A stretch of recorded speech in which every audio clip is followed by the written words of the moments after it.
Before air conditioning was standard and before every car looked the same on the motorway, Britain had a simpler answer to a hot summer's day: drop the top. In the 1960s, a wave of open-top British sports cars captured something the rest of the world couldn't quite copy: wind in the hair charm built on a budget, backed by genuine engineering pride. Some became legends. Others quietly disappeared from driveways, remembered only by the people who owned them. Give this video a like and subscribe if you love a bit of British motoring nostalgia. And stick around, because the car at number 1 still stops traffic today, more than 60 years after it launched. Number 10. Sunbeam Alpine. Launched in 1959 and carried through the early 1960s, the Sunbeam Alpine was Roots Group's answer to the growing demand for an affordable, stylish two-seater. It borrowed mechanicals from Sunbeam's saloon range, keeping running costs sensible, while its tail fin-inspired styling gave it a distinctly transatlantic flair. The Alpine later found unlikely fame on the silver screen, appearing in early James Bond films. Reliable rather than thrilling, it appealed to buyers who wanted glamour without drama.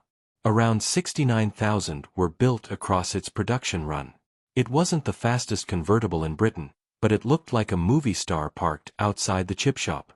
Number 9. Austin Healey Sprite.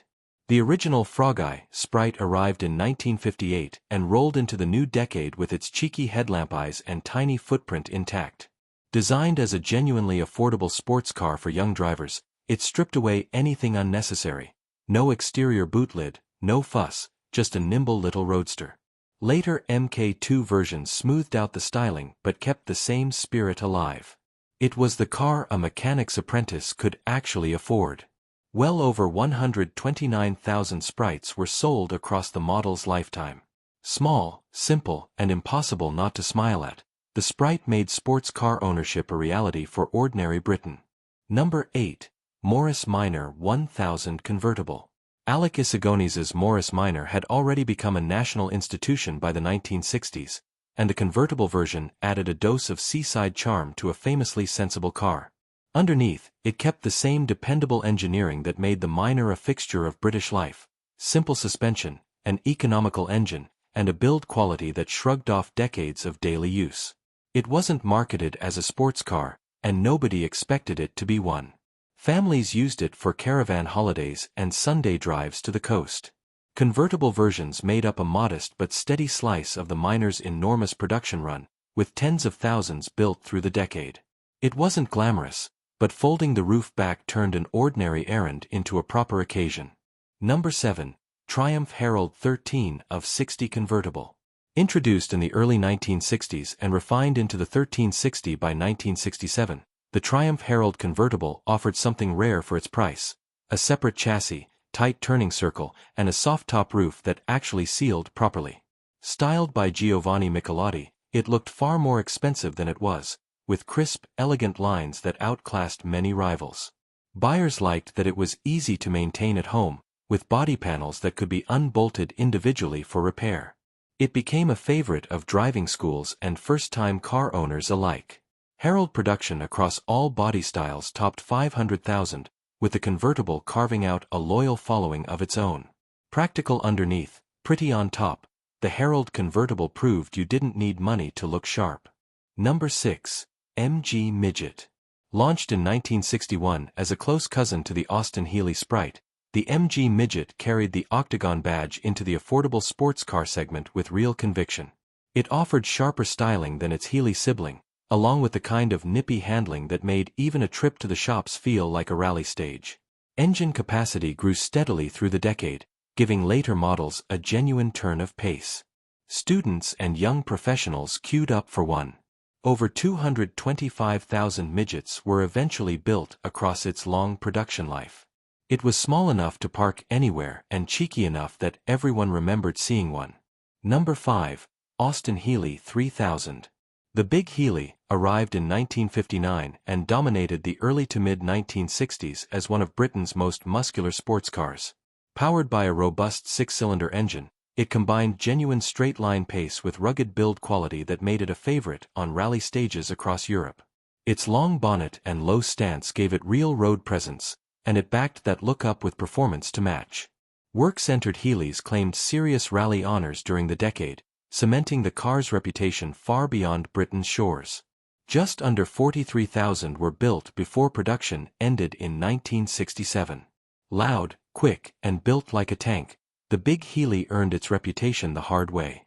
Number 4. Triumph Spitfire. Launched in 1962 to take on the MG Midget head-to-head, the Triumph Spitfire brought sharp Michelotti styling and genuinely nimble handling to the affordable sports car class. Its swing-axle rear suspension gave it a lively character, and its low weight made even modest engines feel eager. Spitfires quickly became a familiar sight at seaside resorts and university car parks alike. The model would go on to outlive the decade entirely, evolving through several updates into the 1970s. By the end of its life, over 314,000 Spitfires had been built. It never pretended to be exotic, but on a warm evening with the roof down, nothing else mattered. Number 3. Triumph TR4. Replacing the earlier TR3 in 1961, the Triumph TR4 brought a bold new Michelotti-designed body to Triumph's sports car range, along with rack and pinion steering and, eventually, independent rear suspension on later variants. It offered real performance for the money, with a torquey 4-cylinder engine that rewarded enthusiastic driving. An optional detachable hardtop and a clever Surrey top roof system gave buyers flexibility most rivals couldn't match.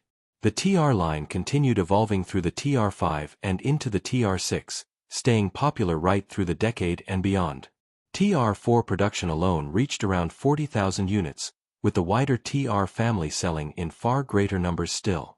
It looked tough, drove with real muscle, and quietly built one of Britain's most enduring sports car dynasties. Number 2. MG Midget's big brother, MGB Roadster. Launched in 1962, the MGB Roadster became the definitive affordable British sports car of the decade, and arguably of all time.